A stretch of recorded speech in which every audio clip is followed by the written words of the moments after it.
जन्म शताब्दी पुस्तक माला 12। स्वयं को ऊंचा उठाएं, व्यक्तित्ववान बने। लेखक श्री राम शर्मा आचार्य। देवियों, भाइयों, जो कार्य और उत्तरदायित्व आपके जिम्मे सौंपा गया है वह यह है कि दीपक से दीपक को आप जलाएं। बुझे हुए दीपक से दीपक नहीं जलाया जा सकता। एक दीपक से दूसरा दीपक जलाना हो तो पहले हमको जलना पड़ेगा, इसके बाद में दूसरा दीपक जलाया जा सकेगा। आप स्वयं ज्वलंत दीपक के तरीके से अगर बनने में समर्थ हो सके तो हमारी वह सारी की सारी आकांक्षा और मनोकामना और महत्वाकांक्षाएं पूरी हो जाएगी, जिसको लेकर के हम चले हैं और यह मिशन चलाया है और हमने आपको यह कष्ट दिया है और बुलाया है। आपका सारा ध्यान यही इकट्ठा होना चाहिए कि क्या हम अपने आप को एक मजबूत ठप्पे के रूप में बनाने में समर्थ हो गए। गीली मिट्टी को आप लाना, ठप्पे पर ठोकना, तख्ते पर लगाना, वह वैसे ही बनता हुआ चला जाएगा जैसे हमारे ये खिलौने बनते हुए चले जाते हैं। हमें खिलौने बनाने हैं। खिलौने बनाने के लिए हमने साँचे और ठप्पे मंगाए हुए हैं। साँचे में मिट्टी लगा देते हैं और एक नया खिलौना बन जाता है। एक नए शंकर जी बन जाते हैं, एक नए गणेश जी बन जाते हैं। ढेरों के ढेरों श्री कृष्ण और शंकर जी बनते जा रहे हैं। कब? जब हमारे पास छापने के लिए ठप्पे हों और साँचा हो। साँचा अगर आपके पास सही न होता तो न कोई खिलौना बन सकता था, न कोई और चीज बन सकती थी। मित्रों, हमको जो सबसे महत्वपूर्ण काम मानकर चलना है वह यह है कि हमारा व्यक्तित्व किस प्रकार का हो। न केवल हमारे विचारों का, वरन हमारे क्रियाकलापों का भी। आपके मन में कोई चीज है, आप मन से बहुत अच्छे आदमी हैं, मन से आप शरीफ आदमी हैं, मन से आप सज्जन आदमी हैं, मन से आप ईमानदार आदमी हैं, लेकिन आपका क्रियाकलाप और आपका लोक व्यवहार उस तरह का नहीं है जिस तरह का शरीफों का और सज्जनों का होता है। तो बाहर वाले लोगों को कैसे मालूम पड़ेगा कि आप जिस मिशन को लेकर चले हैं उस मिशन को पूरा करने में आप समर्थ होंगे कि नहीं। मिशन को आप समर्थ बना सकते हैं कि नहीं। आपके विचारों की झांकी आपके व्यवहार से भी होनी चाहिए। व्यवहार आपका इस तरह का ना होगा तो मित्र लोगों को यह पता लगाने में अंदाजा लगाना मुश्किल हो जाएगा कि आपके विचार क्या हैं और सिद्धांत क्या है।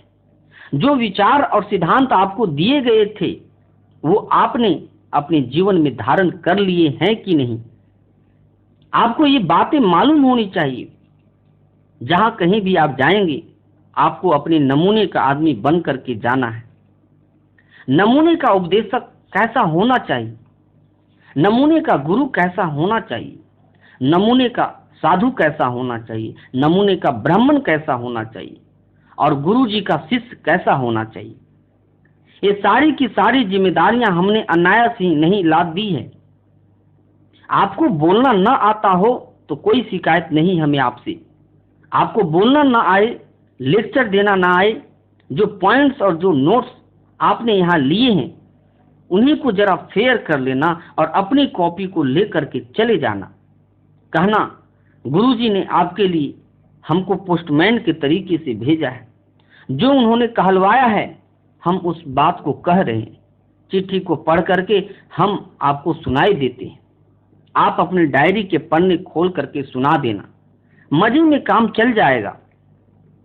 हम जब अज्ञातवास चले गए थे तो उससे पूर्व यहाँ लोगों ने आधा आधा घंटे के लिए हमारे संदेश टेप कर लिए थे और जहाँ कहीं भी सम्मेलन हुआ करते थे, जहाँ कहीं भी सभाएं होती थी, लोग उन टेपों को सुना देते थे। कह देते थे कि गुरुजी तो नहीं है, पर गुरुजी जो कुछ भी कह गए हैं, संदेश दे गए हैं, शिक्षा दे गए हैं आपके लिए, उसको आप लोग ध्यान से सुन लीजिए और ध्यान से पढ़ लीजिए। लोगों ने सारे व्याख्यान सुने और उसी तरह मिशन का कार्य आगे बढ़ता चला गया।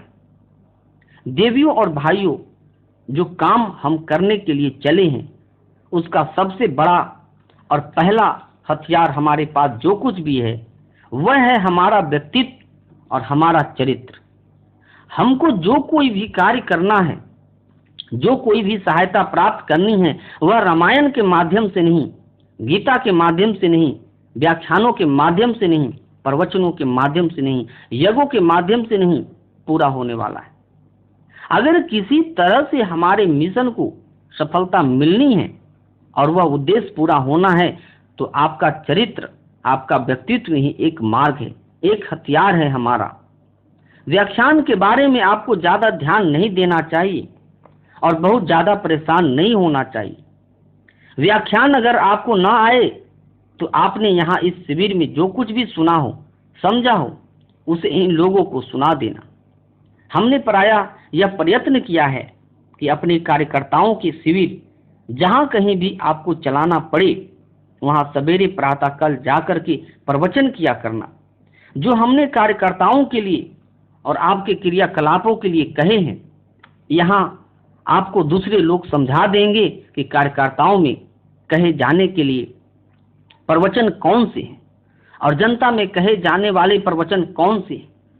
हमको जनता के विचारों का संशोधन और विचारों का संवर्धन करने के लिए व्याख्यान करने पड़ेंगे और लोक शिक्षण करना पड़ेगा, क्योंकि आज मनुष्य के विचार करने की शैली में सबसे ज्यादा गलती है। सबसे ज्यादा गलती कहाँ है? एक जगह है, और वह यह है कि आदमी की सोचने का तरीका बड़ा गलत और बड़ा भ्रष्ट हो गया है। बाकी जो मुसीबतें हैं, परेशानियां हैं, वे तो बर्दाश्त की जा सकती है, लेकिन आदमी के सोचने का तरीका अगर गलत बना रहा तो एक भी गुत्थी हल नहीं हो सकती और सारी गुत्थियां उलझती चली जाएगी। इसलिए हमें करना क्या पड़ेगा? हमको जनसाधारण के लिए सबसे महत्वपूर्ण सेवा जो है वह यह करनी पड़ेगी कि उनके विचार करने की शैली, सोचने की शैली को बदल देना पड़ेगा। अगर हम सोचने के तरीके को बदल देंगे तो उनकी कोई भी समस्या ऐसी नहीं है जिसका समाधान न हो सके। सारी समस्याओं का समाधान जरूर हो जाएगा। यह आदमी इस बात पर विश्वास कर ले कि आहार और विहार, खान और पान, संयम और नियम, ब्रह्मचर्य, इनका पालन कर लेना आवश्यक है, तो मैं आपको यकीन दिलाता हूं कि अस्पताल को खोले बिना, डॉक्टरों को बुलाए बिना, इंजेक्शन लगवाए बिना और अच्छी कीमती खुराक का इंतजाम किए बिना हम सारे समाज को निरोग बना सकते हैं। आदमी की स्वास्थ्य से संबंधित समस्याओं का समाधान हम जरूर कर सकते हैं। हमारी लड़कियां पढ़ी लिखी ना हो, गाना बजाना ना आता हो और हमारी स्त्रियां सुशिक्षित ना हो, उन्होंने एमए पास ना किया हो, लेकिन हमने एक दूसरे के प्रति प्रेम, निष्ठा और वफादारी की शिक्षा दे दी, तो फिर जंगली हो तो क्या, गवार हो तो क्या, आदिवासी हो तो क्या, भील हो तो क्या, कमजोर हो तो क्या, गरीब हो तो क्या, उनके झोपड़ों में स्वर्ग स्थापित हो जाएगा। उनके बीच में मोहब्बत और प्रेम, निष्ठा और सदाचार हमने पैदा कर दी, तब हमारे घर स्वर्ग बन जाएंगे।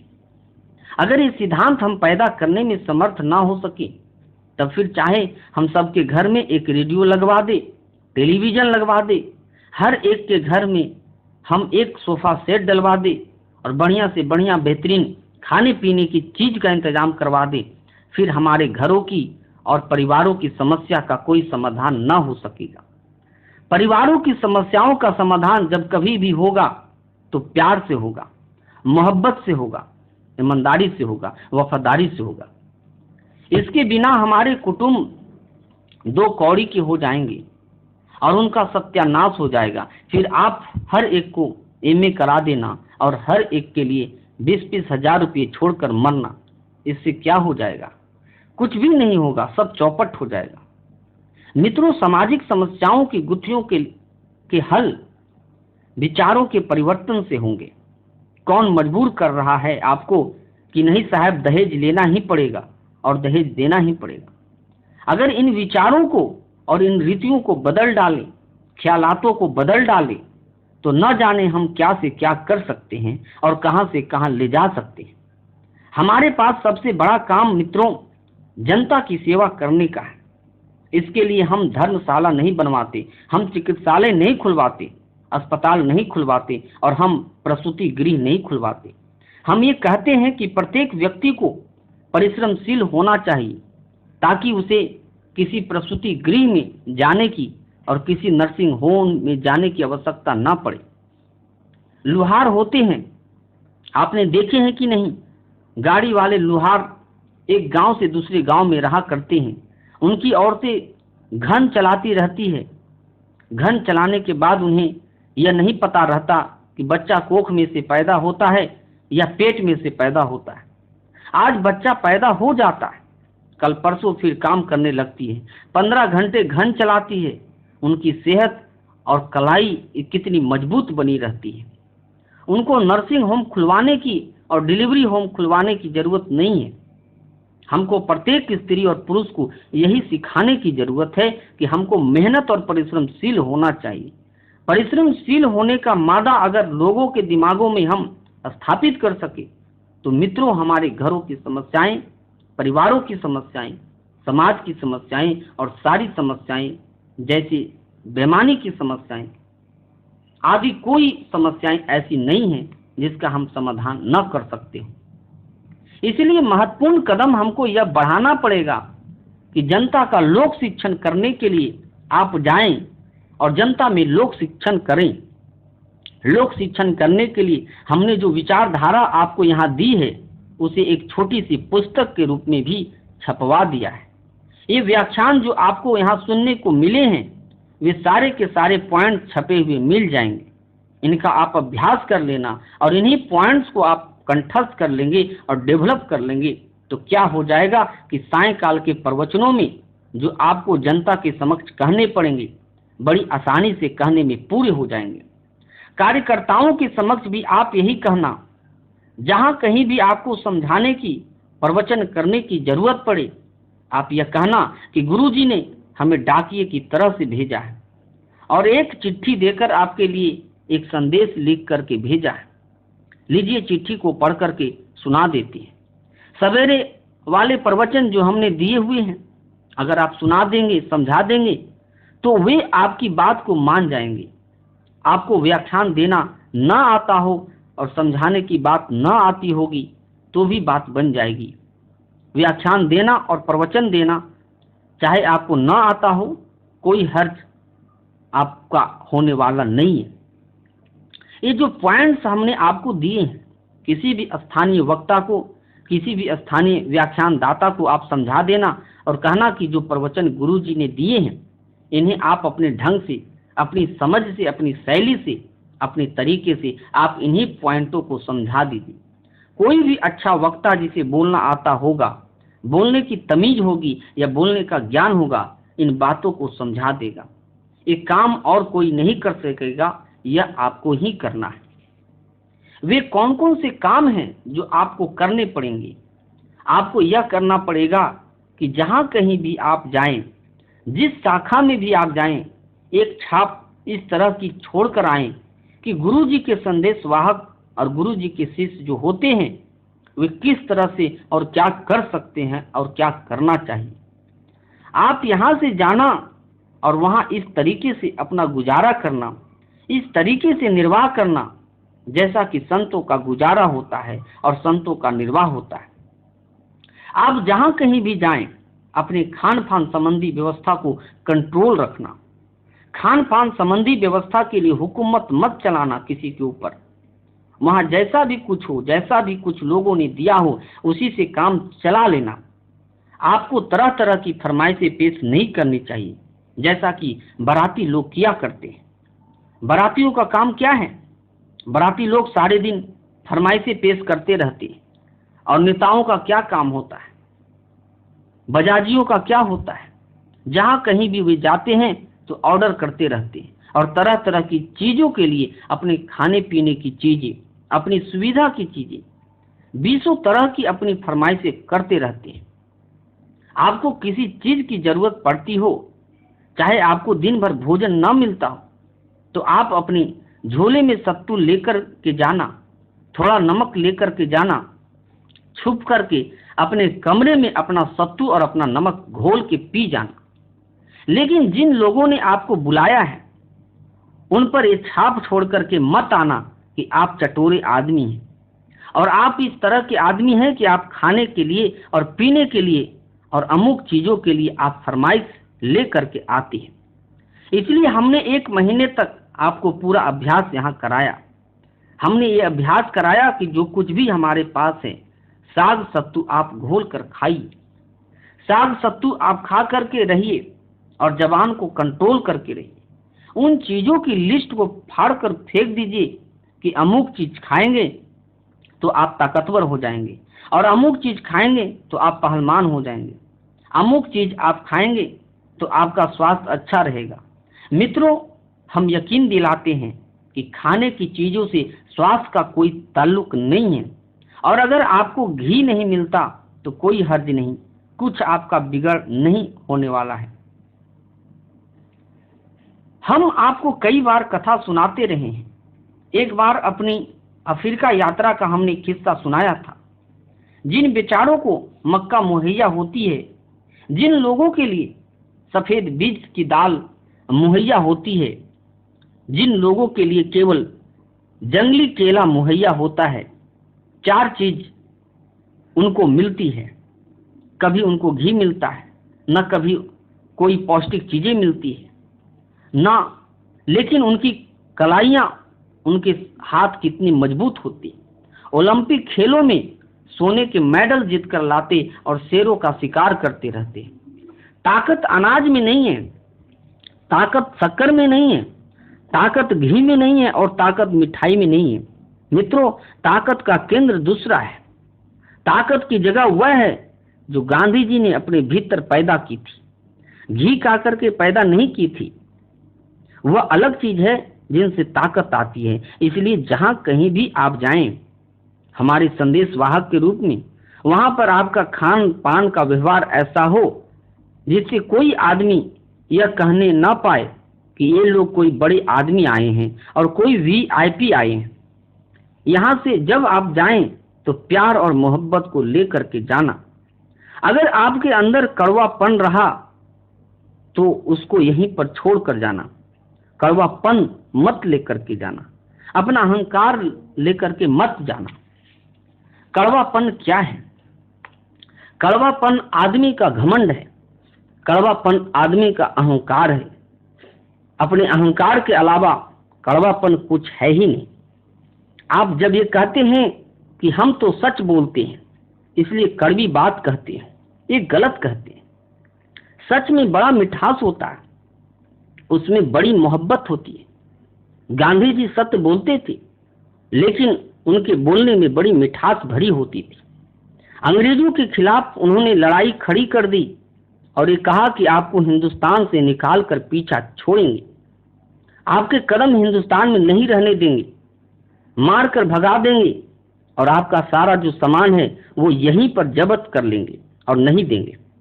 गांधी जी की बात कितनी कड़वी थी और कितनी तीखी थी और कितने कलेजों को चीरने वाली थी, लेकिन उन्होंने शब्दों की मिठास, व्यवहार की मिठास को कायम रखा।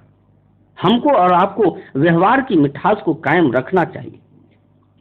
अगर आपके भीतर मोहब्बत है और प्यार है मित्रों, तो आपकी जबान में से कड़वापन नहीं निकलेगा। इसमें मिठास भरी हुई होनी चाहिए, प्यार भरा हुआ रहना चाहिए।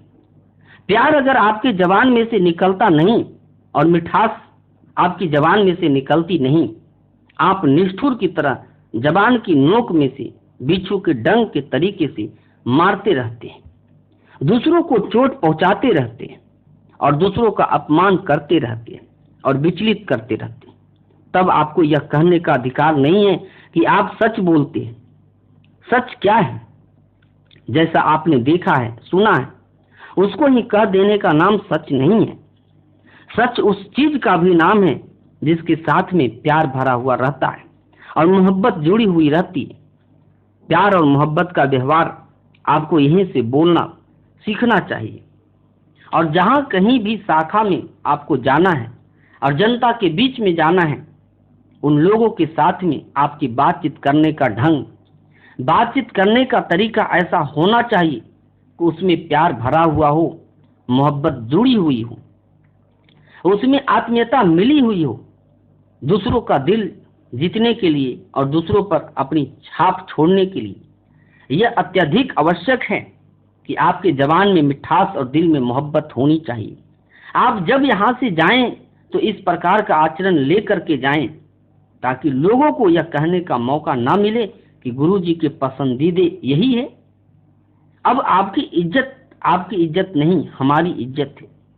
जैसे हमारी इज्जत नहीं है, हमारे मिशन की इज्जत है। हमारी और मिशन की इज्जत की रक्षा करना अब आपका काम है। अपने वानप्रस्थ आश्रम की रखवाली करना आपका काम है। हमने ये 3-4 तरीके की जिम्मेदारी आपके कंधे पर डाली है। इन जिम्मेदारियों को लेकर के आप जाना, फूक फूक करके पांव रखना। आप वहां चले जाना जहां की अब वो हवा का ज्ञान नहीं है। कहीं गर्म जगह हम भेज सकते हैं, कहीं ठंडी जगह हम भेज सकते हैं। कहीं का पानी अच्छा हो सकता है और कहीं का पानी खराब हो सकता है। आप वहां जाकर के क्या कर सकते हैं? आप बीमार नहीं पड़ सकते। बीमारी के लिए मैं दवा बता दूंगा। आप जहां कहीं भी जाएंगे आप बीमार नहीं पड़ेंगे और बीमारी आपका कुछ नहीं बिगाड़ सकती। मैं ऐसी दवा दे दूंगा कि आप चाहे जहां कहीं भी जाना और जो चाहे कुछ खिला दे वह खाते रहना। वेजिटेबल की पूड़ियां खिलाता हो तो पूरे महीने पूड़ियां खाना और बीमार होकर आए तो आप मुझसे कहना। मैं ऐसी गोली देना चाहता हूं कि कोई भी चीज खिलाता हो आप खाते रहना और आपके पेट में कब्ज की शिकायत हो जाए तो आप मुझसे कहना। मेरी जिम्मेदारी। आप मुझसे शिकायत करना कि गुरुजी आपकी गोली ने काम नहीं किया, हमको कब्ज की शिकायत हो गई। इसके लिए आप एक काम करना, अपनी खुराक को कम खाना। यहाँ 4 रोटी की खुराक है तो यहाँ से निकलते ही 1 रोटी कम खाना। 1 रोटी कम, 3 रोटी खाना शुरू कर दीजिए।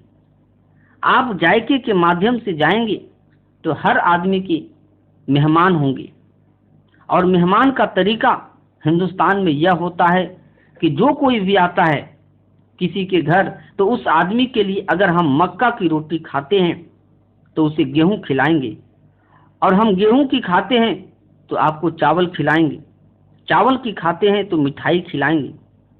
हम अगर छाछ पीते हैं तो आपको दूध पिलाएंगे। हर हिंदू यह जानता है कि संत महात्मा का वेश पहन करके आप जा रहे हैं जो स्वभावतः आपको अपने घर की अपेक्षा अच्छा भोजन कराए, अच्छी अच्छी चीजें खिलाएं।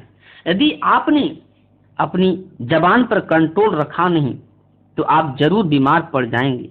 आप ध्यान रखिए, अब वो हवा तो बदलती ही है। यहाँ का पानी आज, वहाँ का कल, वहाँ का पानी परसों। समय का ज्ञान नहीं, कुछ समय का ज्ञान नहीं। यहाँ पर आप 11 बजे खाना खा लेते हैं, संभव है कि कोई आपको 2 बजे खिलाए।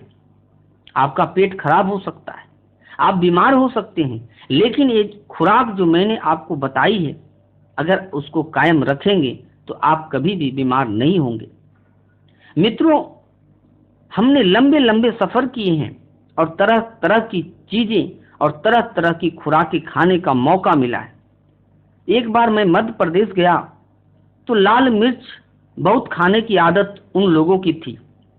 रामपुरा में यज्ञ हुआ तो वहाँ वो बड़ी बड़ी पूरी परोस रहे थे और ऐसी सब्जी परोस रहे थे जो मुझे टमाटर की सी मालूम पड़ी। लाल रंग का सारा टमाटर का साग परोस रहे थे। टमाटर मुझे अच्छा भी लगता था। माताजी मेरे लिए अक्सर बना लिया करती थी, मांग लेती थी। मैंने भी मांग लिया और रख लिया थाली में। जैसे ही मैंने पूरी का टुकड़ा मुंह में दिया कि मेरी आंखें लाल लाल हो गई। अरे यह क्या गुरुजी, यह टमाटर का साग नहीं है, यह तो लाल मिर्च है।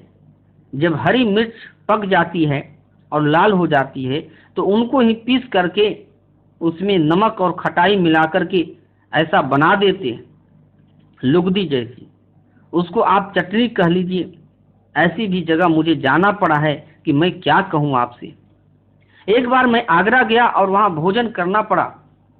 दाल रोटी जो घर में खाते हैं जहाँ कहीं भी जाता हूँ वही खाता हूँ और कहता हूँ कि तुम्हारे घर में जो कुछ भी हो वही खिलाना, नहीं हो तो मेरे लिए बनाना मत, अलग चीजें बनाओगे तो मैं खाऊंगा नहीं। अगर तुम पूरी रोज खाते हो तो पूरी बना दो मेरे लिए, मुझे ऐतराज नहीं, लेकिन तुम हमेशा कच्ची रोटी खाते हो तो मेरे लिए कच्ची रोटी ही बनाना। मक्का की रोटी खाते हो अपने घर में तो वही खिलाना, क्योंकि मैं तुम्हारा मेहमान नहीं हूं, तुम्हारा कुटुंबी हूं। आगरा में उन लोगों ने दाल बना दी और रोटियां धर दी। दाल में जैसे ही मैंने कौर डुबाया, इतनी ज्यादा मिर्च कि मेरे तो बस आंखों में से पानी आ गया। मैं क्या कह सकता था? अगर मैं यह कहता कि साहब दाल बड़ी खराब है, उठा ले जाइए, यह आपने क्या दे दिया, और मेरे लिए तो दही लाइए और वह लाइए। मेरी आंख में से पानी तो आ गया और मैंने एक घूंट पानी पिया।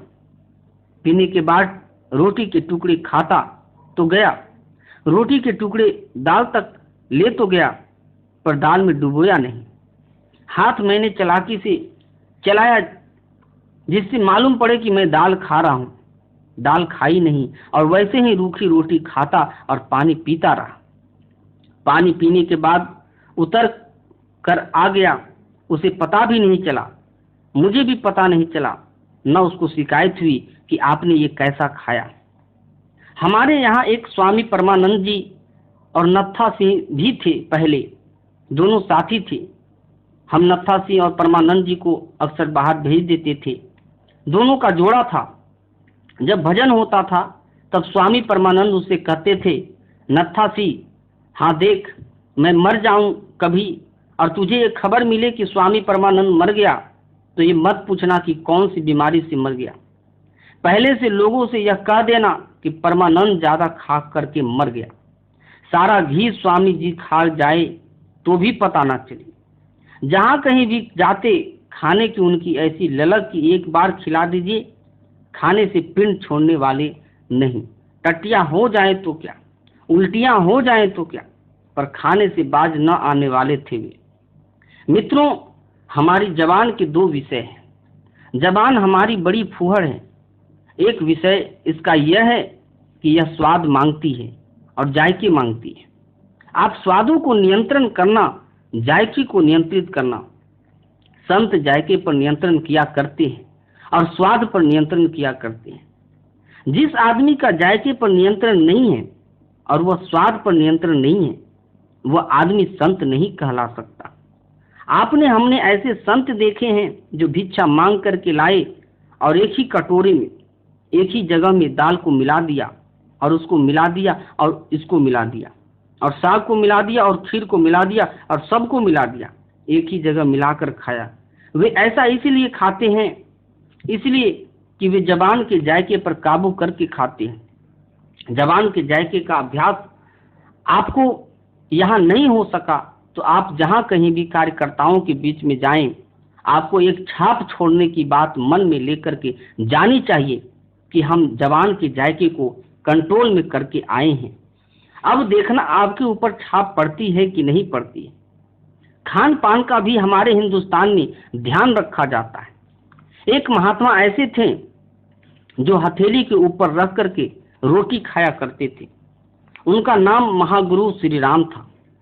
अभी भी वे हथेली पर रोटी रखकर खाने वाले महात्मा के नाम से मशहूर है। मैं नाम तो नहीं लेना चाहूंगा, पर आप अंदाजा लगा सकते हैं कि मैं किसकी ओर इशारा कर रहा हूं। इस समय तो वे नहीं करते, इस समय तो वे मोटरों में सफर करते हैं और अच्छी चांदी और सोने के बर्तनों में भोजन करते हैं। पर कोई एक जमाना था जब हथेली पर रख करके भोजन करते थे। एक ही विशेषता ऐसी हो गई कि सारे हिंदुस्तान में विख्यात हो गए, इस बात के लिए कि प्रख्यात हो गए कि वे हथेली पर रख करके रोटी खाया करते। भला आप संत नहीं हैं तो क्या, महात्मा नहीं है तो क्या, आपकी खुराक संबंधी आदत ऐसी बढ़िया होनी चाहिए कि जहां कहीं भी आप जाएं वहां हर आदमी आपको बर्दाश्त कर सकता हो, अफोर्ड कर सकता हो। गरीब आदमी भी ये हिम्मत कर सकता हो कि हमारे यहाँ पंडित जी का भोजन हो। गरीब आदमी को भी यह कहने की शिकायत ना हो कि हमारे यहाँ ये नहीं होता, हमारे घर में दूध नहीं होता, हमारे घर में दही नहीं होता, हम तो गरीब आदमी हैं। फिर हम किस तरीके से उनको बुलाएंगे, किस तरीके से भोजन कराएंगे? आपकी हैसियत संत की होनी चाहिए, और संत व्यवहार का जो होता है हमेशा गरीबों में ज्यादा होता है। गरीबों जैसा होता है, अमीरों जैसा संत नहीं होता है। संत अमीर नहीं हो सकता, संत कभी भी अमीर होकर नहीं चला है। जो आदमी हाथ पर सवार होकर जाता है, जो आदमी हाथी पर सवार होकर जाता है, वह कैसे संत हो सकता है? संत को तो पैदल चलना पड़ता है, संत को तो मामूली कपड़े पहनकर चलना पड़ता है। संत चांदी की गाड़ी पर कैसे सवारी कर सकता है? आपको यहाँ से जाने के बाद अपना पुराना बड़प्पन छोड़ देना चाहिए और पुराने बड़प्पन की बात भूल जानी चाहिए। बस आपको यहाँ से जाने के बाद अपना पुराना बड़प्पन छोड़ देना चाहिए और पुराने बड़प्पन की बात भूल जानी चाहिए। और जगह जगह ये नहीं कहना चाहिए कि हम तो रिटायर्ड पोस्ट मास्टर थे, रिटायर्ड पुलिस इंस्पेक्टर थे, या हमारे गांव में जमींदारी होती थी। आप यह मानकर जाना कि हम नाचीज होकर के जा रहे हैं। संत नाचीज होता है, संत तिनका होता है और अपने अहंकार को त्याग देने वाला होता है। यदि आपने अपने अहंकार को त्यागा नहीं तो फिर आप संत कहलाने के अधिकारी नहीं हुए।